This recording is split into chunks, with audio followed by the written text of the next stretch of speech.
Sino nga ba ang pinakamalakas na Shadow Soldier ni Jinwoo? Dahil sa episode na ito ay masasaksihan natin ang pagdating ng The Strongest Shadow Soldier, the Grand Marshal Billion.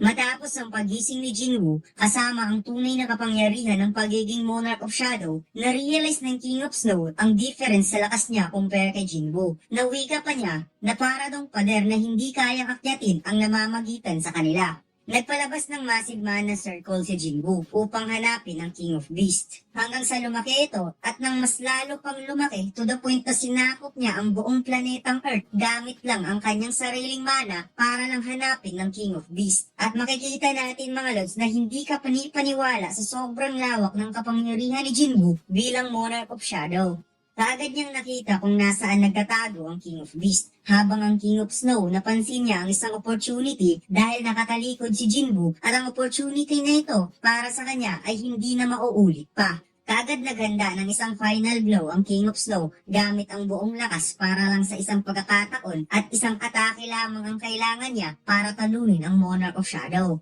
Pinakawalan ng Monarch of Frost ang kanyang atake na malakidlat sa sobrang bilis papunta kay Jinwoo. Ngunit ang ating bida ay parang wala man lang pakialam kung gaano kalakas ang atake nito. Dahil pasimple lamang itong pinigilan in just one hand. At dahil sa sobrang bilis at sobrang lakas ng atake, ang Trident Spear mismo ng Monarch of Frost ang sumuko sa lakas ni Jinwoo. Na makikitang parang tinupi-tupi ang kanyang weapon habang effortless itong pinipigilan ng ating bida. Hindi makapaniwala ang Monarch of Frost sa kanyang nasaksihang lakas ng Monarch of Shadow at na-realize niyang ang kapangyarihan ng the greatest fragment of brilliant light ang the most powerful sa lahat. Wika ni Jinwoo na huli niyang papatumbahin ang Monarch of Frost, uunahin niya muna ang King of Beasts at sinabing mag-antay ka lang dito dahil babalik ako. Samantalang gamit ang gate na ginawa ng King of Beasts, nagpunta ito sa malawak na kagubatan at wika pa niya na kung hindi daw siya aatras talagang mamamatay siya. Kaya hindi niya na lamang sinayang ang oras sa pakikipagtalo sa Monarch of Frost dahil madedelay lang ang kanyang pagtakas. Kaya magtatago muna siya habang hinihintay ang pagdating ng Monarch of Destruction. Bigla niyang napansin ang aura ni Jinwoo, ngunit wala na siyang takas pa dahil nasa tabi niya na at nakapanghimulsa pa. Wika ng King of Beasts, naamoy daw niya ang death, nararamdaman niya ang kaibahan ng kanilang lakas. Natuto na daw siya sa kanyang karanasan, natatakot siya sa kapangyarihan ng Monarch of Shadow. Kaya yuyuko siya at susunod sa ipag-uutos nito. Yan daw ang sinasabi ng kanyang instinct. Sinabi niya kay Jinwoo, siya ang King of Beasts. Ayaw niyang lumaban sa King of the Dead. Patawarin sana ang kanyang kahangalan at tatanggapin bilang kakampi. Malapit na daw dumating ang mga soldier ng King of Dragon at aapak na ito sa lupa ng Earth. Kaya tutulungan niya ang Monarch of Shadow gamit ang kanyang mga Beast Army. Sagot ng ating bida, magaling. Napangiti ang King of Beasts dahil kinanggap ang kanyang apology. Isa daw itong malaking tanga at huwad. Ang tunay daw na Monarch of Shadow hindi papatawarin ng isang traidor. Hindi lang isang beses siyang nag-traidor sa King of the Dead at tinangkapan niyang wasakin ang vessel nito. Ang mga tao daw talaga ay mayroong isang stupidong kabaitan. At kapag darating ang King of Dragon, pagbubutay-butayin niya ang katawan ng Monarch of Shadow. Wika ni Jinwoo, bago niya papatawarin ang King of Beasts, kailangan niya munang isettle ang utang nito sa kanya. Ang koko daw nito ay tumagos sa kanyang dibdib, kaya nagkaroon siya ng 5 teklat. Kaya kung makakaya nitong tanggapin ang kanyang 5 atake, patatawarin niya ito. Nagulat ang King of Beasts sa kanyang narinig, kaya sobra itong nagalit to the point na ipinakita nito ang true form ng kanyang kapangyarihan at naging isa itong giant white wolf at napasabing sino daw ito para paglaruan siya at gawing tanga ang isang King of Beasts. Hinanda ni Jinwoo ang Kamish Dagger at mabilis itong nagdash sa harap ng King of Beasts pagkatapos hindi nito namalayan na tumaman sa kanya ang atake na sobrang lakas dahil pati ang mga punong kahoy ay nagawang mahati ni Jinwoo in just one dash. At biglang napansin ng King of Beasts na tumalsik na pala ang kanyang paa sa talas ng dagger ni Jinwoo. At wika pa ng ating bida, mayroon pa siyang 4 na atake. Samantalang nagkaroon ng matinding sagupaan si Ygritte at ang Monarch of Frost habang pinapagaling ni Berock si Thomas Andre. Muntik nang matamaan ni Ygritte ang King of Snow gamit ang longsword ng Demon King. Kaya tumakbo muna ang Monarch of Frost dahil alam niyang kahit magagawa niya itong mawasak, babalik at babalik lang ito sa dati hanggat mayroong mana ang Monarch of Shadow. Hinarap ng Monarch of Frost si Ygritte at sinabing huwag daw sayangin ang lakas nito at hanggang kailan ito makikipaglaro sa kanya. Tumayo si Ygritte at binukas ang kanyang kapa. At dito'y bumalik na nga si Song Jinwoo sa battlefield na kinagulat ng Monarch of Frost dahil dala-dala nito ang dalawang pangil ng Monarch of Fang. Hindi makapaniwala ang King of Snow kung paano natalo ni Jinwoo ang King of Beast ng ilang minuto lamang. Wika ng ating bida, nagawa na niyang patayin ang Monarch of Plague, ang Monarch of Fang, at ngayon ang Monarch of Frost. Ang pagkamatay ng tatlong monarchs ay dapat magsisilbing warning sa iba pang monarchs. Nagalit ang Monarch of Frost dahil iniinsulto na naman siya ni Jinwoo. Kaya naghanda ito ng atake, ngunit biglang bumaon sa kanyang dibdib ang Demon King Dagger at sinundan ito ng Kamish Dagger. Sinubukan ng King of Snow na gamitin ang kanyang hininga upang magsagawa ng magic spell. Ngunit pasimple lamang itong tinakpan ng ating bida ang bibig ng Monarch of Frost na may naka-imbue na mana sa kanyang kamay at nag-unleash ng slash direkta sa katawan nito. Unti-unting nag-crack ang katawan ng Monarch of Frost hanggang sa unti-unti itong natunaw at sumama sa kawalan. Luminaw ang kalangitan sa pagkamatay ng tatlong monarchs at tinanong ni Jinwoo kay Bero kung nasaan at ano ang nangyari sa tao kanina na nagligtas sa kanya. Napansin ni Jinwoo ang dagger kaya kinuha niya ito upang matingnan. Samantalang napaupo na lamang sa tabi si Song Elwan sa daming dugo na nawala sa kanya habang unti-unti na rin napupunta sa kawalan ng kanyang katawan. At ito daw ang konsekwensya sa paggamit ng katawan ng isang tao habang ginagamit ang kapangyarihan ng gods. Subalit wika niya, ayos lang, ginawa lang naman niya kung ano ang nararapat. Biglang nag-spin sa harapan ng kanyang dagger at wika ng ating bida kung sa tingin ba nito hindi niya napapansin. Aalis na naman ba ito na walang sasabihin? At tinawag niyang ama si Song Ilwan habang napaluha.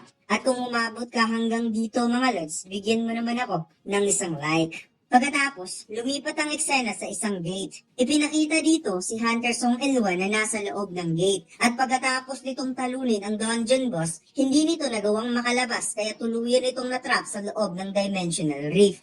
Biglang nagpakita sa kanya ang mga ruler at pinahiram siya ng kapangyarihan ng isang fragment of brilliant light upang pigilan ang mga monarchs. Kasama na dito ang Monarch of Shadow na muling isisilang. Dahil hindi na siya makakatakas pa, kaya wala siyang choice kundi tanggapin ang offer ng mga rulers. Muli siyang nakabalik sa Earth bilang isang ruler, upang maging messenger in behalf ng fragment of brilliant light. Subalit, hindi niya nagawa ang kanyang misyon. Alam niya na magiging worst disaster ang mangyayari kapag hahayaan niya sa katawan ni Jinwoo ang kapangyarihan ng isang Shadow Monarch. Subalit, kahit ang tingnan man lang sa malayo si Jinwoo, hindi niya makakayang gawin. Samantalang, ang ruler na gustong pigilan ang Monarch of Shadow ay biglang nagbago ang kanilang puso. At finally, ang The Greatest Fragment of Brilliant Light ay binigyan siya ng utos. Ang utos na protektahan ang Monarch of Shadow. Na-realize ng mga ruler, upang mapigilan ng mga monarchs, kailangan nila ang absolute power ng Monarch of Shadow. At kapag darating ang Monarch of Destruction kasama ang mga army, wala nang iba pang makakapigil nito kundi ang Monarch of Shadow lamang. Hindi niya alam kung saan kakampi si Jinwoo kung makukuha nito ang absolute power. Subalit ngayon, alam na nilang dalawa ang sagot sa katanungan. Nakakampi ang kanyang anak sa sangkatauhan. Ayaw niyang makita ni Jinwoo ang kanyang bad sides bilang ama at tinanong niya kung galit pa ba ito sa kanya. Sagot ni Jinwoo na galit siya minsan. Humingi ng tawad si Song Ilwan sa kanyang anak. Sinabi ni Jinwoo sa kanyang ama na lagi daw itong nasa kanyang isipan. Iniisip niya ang kanyang ama nung nagsimula siyang maging hunter. Iniisip niya ito sa bawat bingit ng kamatayan. Iniisip niya ito sa bawat pag-uwi niya sa bahay upang makita niya lamang ang kanyang ina at kapatid. At napawikang, ayoko sa'yo, subalit namimiss kita. At tinanong ito ni Jinwoo kung namimiss rin ba nito ang kanyang pamilya. Nagulat si Song Ilwan at hindi ito napigilang mapaluha. At sinabing, parati daw niyang namimiss ang kanyang pamilya. Not in a single moment na nawala ito sa kanyang isipan. Kahit hindi siya nakikita ng kanyang pamilya, subalit kung makikita lang niya ito sa malayo, sapat na sa kanya upang siya ay maging masaya. Tumayo si Song Ilwan at kahit wala na ang kabilang braso nito, niyakap niya ang kanyang anak. Habang si Jinwoo hindi napigilang mapaluha na muli niyang nakayakap ang kanyang ama. Nag-clench ang braso ni Jinwoo sa galit at tinanong kung ang mga ruler ba ang dahilan ng pagkawala ng kanyang ama pagkatapos itong gamitin. Sagot ni Song Ilwan habang napangiti ito sa saya, binigyan lang siya ng pagkakataon ng mga rulers at pinili niya ang tamang choices, ang choices na protektahan ng kanyang anak.